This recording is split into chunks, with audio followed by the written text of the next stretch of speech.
Hello friends, greetings from Tiraspol city in Pridnestrovye or Transnistria, and I changed my hostels, and the reason was that previously my previous hostel was very good and nice, and it had breakfast included and everything nice. This one will be more expensive, still cheap, but more expensive. And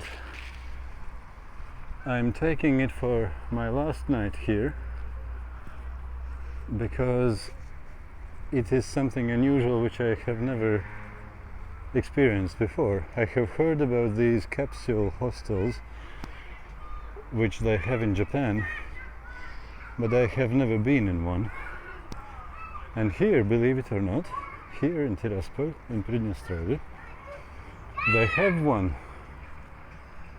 And I'm now getting there to check in and see how it looks like and to have my first experience in that kind of place.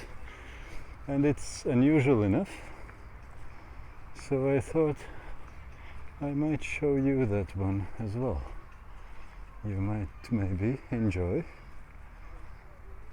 if not more, for the sake of curiosity. How is it? How these capsule hostels look like? And if I understood correctly, this must be, yes, Capsule hostel. That is it. Прекрасно. Ну проходите, пойдемте. То есть это все новое совсем у вас? Да, все новое. Выбирайте, какая вам больше нравится. Здесь Тiraspol, Сатурн, Солнце. So, I am in Capsule hostel. And this place turns out to be completely brand new, just made, even not fully finished almost. There are a few things which they are still finishing at this moment. And the people that run this place are extremely kind and welcoming and nice, like people in Pridnestrovye in general, I would say. And everything is absolutely clean and just newly made and not even properly used yet. You have pretty much everything that you may want to have here.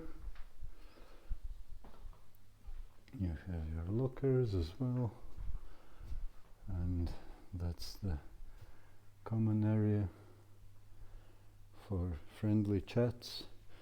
You can have water and nice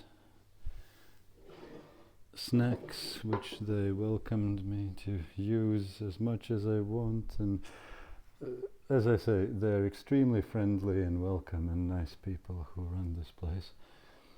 And the fun thing is that, can you believe it? I am alone in the whole hostel.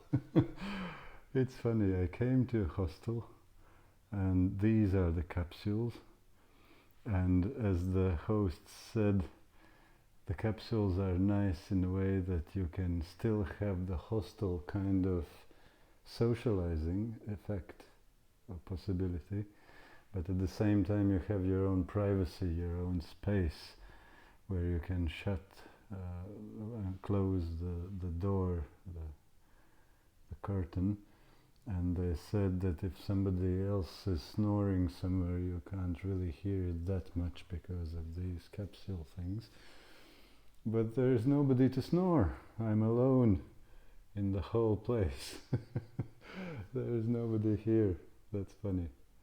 But yeah, they have just opened recently and it's all new. And they don't have numbers, they have some names, like this capsule is Saturn. This is Tereshkova, the first Soviet, I should say, astronaut or cosmonaut, as they say in Russian. And like it's the space theme which is going there. That's some other. Oh no, that's American one. Was it the man who was the first to walk on the moon? Armstrong? Not sure. And here is Gagarin, the first astronaut which was in the space, if we can believe Soviet sources of information, which happens to be mine. So, let's go in. Let's leave our Crocs there, take the steps and see what's inside. Everything is a little bit dark, but basically you can see how it looks like. And here you have a card which you have to put in here, and then suddenly everything starts to work. So what is this everything? Here I can switch it off or on, or make it less or more. It's the fan for ventilation. That's the main light, which is the central one in my cosmic ship, spaceship. And then there are some charging places for USB ports, and then you can play with some colors here. You can change and make different colors by turning it, and the same in above. My camera doesn't show it actually, but all kinds of blues and greens, yellows and reds. Okay, so I can put everything on now. So basically that's just playing around. And if you want more privacy, there is this curtain.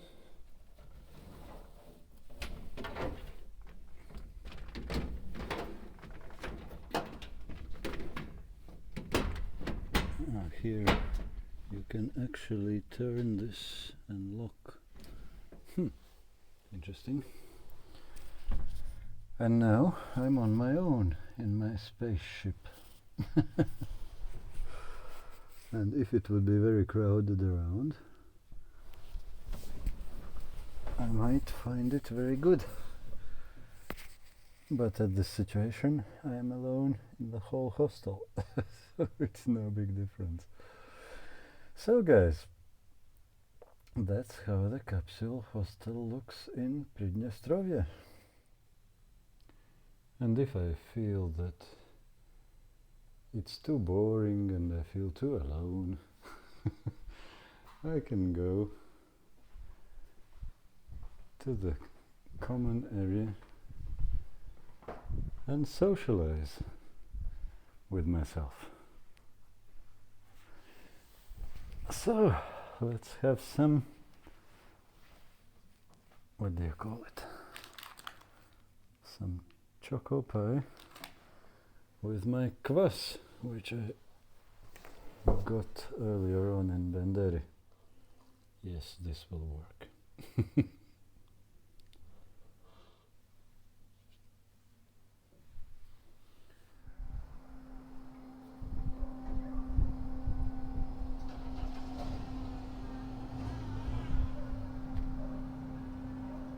Good morning, friends, from the cold morning in Tiraspol. I just came out from the Capsule hostel, and yes, I did decide this is my last morning unless I miss the train. We were talking with the owners of the hostel a bit too much. So I might miss, no, I shouldn't miss, but we were just laughing that if we talk even more I could really miss the train. So the hostel was nice and the people were even nicer, and this is my last moments in Tiraspol in Pridnestrovye, and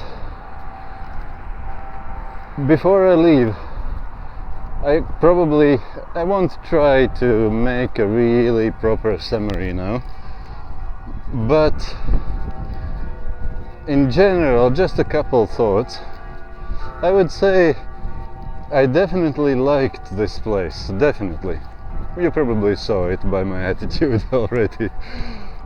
Even though this place have things in it, like all the Lenins and Sovietsky Street and all those kind of things, which normally I would see and perceive as hostile and evil.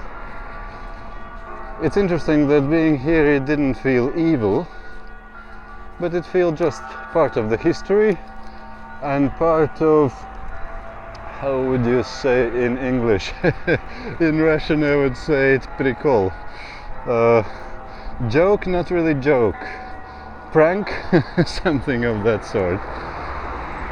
That here you can get such interesting mix of having a 21st century on one hand, because you can see that there are 21st century things as well here, and at the same time having all the Soviet Union stuff as well.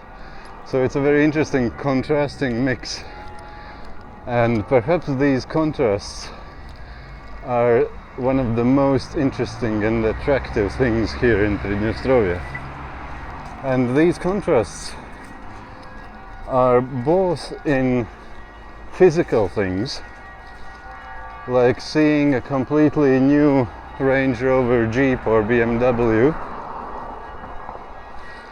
and all Soviet Автопром car building marvels at the same time, seeing all these Soviet stuff, and at the same time all the new stuff at the same place.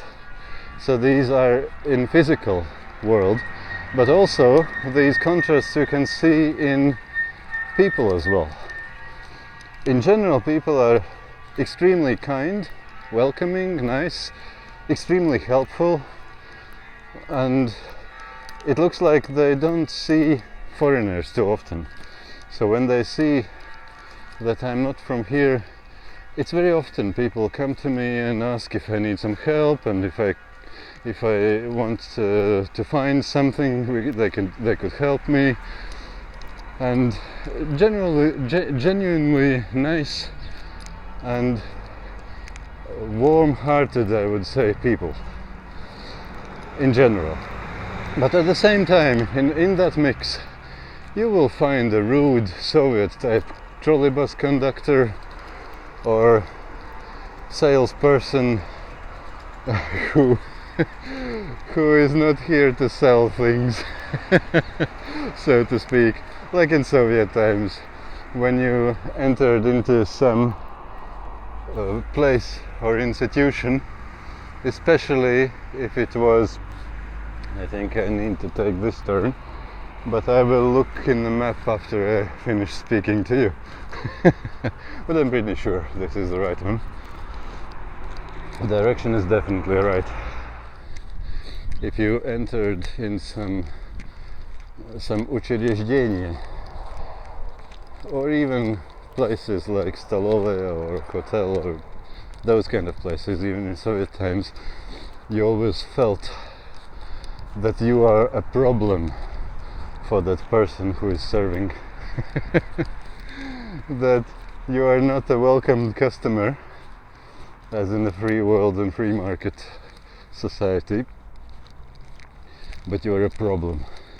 Why did you come here? I had to stand up because of you and do this now to open the door. and grumpy and all that kind of stuff. And sometimes you get such people as well, the old kind of Soviet people who are sitting in trolley bus as a conductor, for example. Not all, I'm not talking about all, but once in a while you get these characters who are yelling at everybody, move along and don't stand in the door, and other people want to sit down as well, not only you. Give the money. It's not the right money. Give exact money. And that kind of Sovietness. So you get these people as well in the mix, which you wouldn't really find anywhere else. So, but it is not so too much. It is just a few characters among all the mix, and because of that, it feels more like how do you call it? Entertainment, rather than problem as it was in Soviet Union proper. This is more like a joke, like a prank, like an entertainment when you see the Soviet character walking around yelling at everybody. Okay, so in general I would say that I need some time probably to digest everything, but I already can say that this definitely is a place, a country, which I would be happy to return one day to, and even for longer time. So it's definitely enjoyable experience, and I definitely can recommend that everybody who wants to travel and see something in this world at all, I can recommend to at least once in life come to Pridnestrovye, see this time machine country, see this wonderful mix of all kind of interesting things, and this really feels like you went somewhere. It's not just another Western European country, which is pretty much, well, I'm exaggerating now, but I wanted to say pretty much the same as every other Western European country. But when you come here, you understand really that they are all the same, but here is a different world, and very interesting one. So I definitely am happy that I made this trip, and definitely recommend you to do the same if you want some genuine interesting experiences to remember. And plus, by the way, I probably should say as well about this hostel. I made a separate video about it, which I normally don't do about hostels, just because it kind of caught my attention and seemed interesting. And I have to say, the people of this hostel, they didn't ask me to promote their hostel, and I'm not getting paid for making this video. I just thought it's interesting enough to show you, and they're really nice people. So all the success to you guys if you hear me as well, and all the best to everyone else, and see you some other day in some other country. And also I want to add here a small but very important disclaimer. Please listen before you make any judgments or conclusions. You know, I am very well aware that I am traveling and making videos about a place which is a disputed territory, and I know quite well that wherever there is a dispute, there are always at least two parties, two sides involved, with completely different and often opposite views, and where there is a conflict, it is often a lot of pain and tragedy involved as well. And the last thing which I want to do would be to make somebody's pain even worse. So when I'm talking about Pridnestrovye, I am mostly referring to Pridnestrovye as to a separate country. But of course I know quite well that many other people wouldn't see it as a separate country. But I'm doing it not because I would like to endorse one or another side's views. Absolutely not. I don't take sides here. I respect all the people from on both sides. why I'm talking about Pridnestrovye as a separate country is purely technically as a traveler making videos for other travelers. It is technically, de facto, a country which is separately governed by its own government. They have their own money, banking system, they have their own police, they have their own laws, they have their own economy, they have their own border guards, and so on and so on. And because of that, as a traveler, I have to respect that. No matter if it's wrong or right, I don't judge these things. I just respect the status quo, what it is at the moment, and the situation that if I want to travel here and if I want to recommend this place for other people to travel to, they also will have to respect the place with its laws and border guards and so on. So because of that, I'm technically referring about Pridnestrovye as about a separate country, because de facto it is. Although I am very well aware that de jure, of course, it's not. Most of the world, except 3 small similar countries, every other country is not seeing Pridnestrovye as a legitimate country, but they see it as part of Moldova.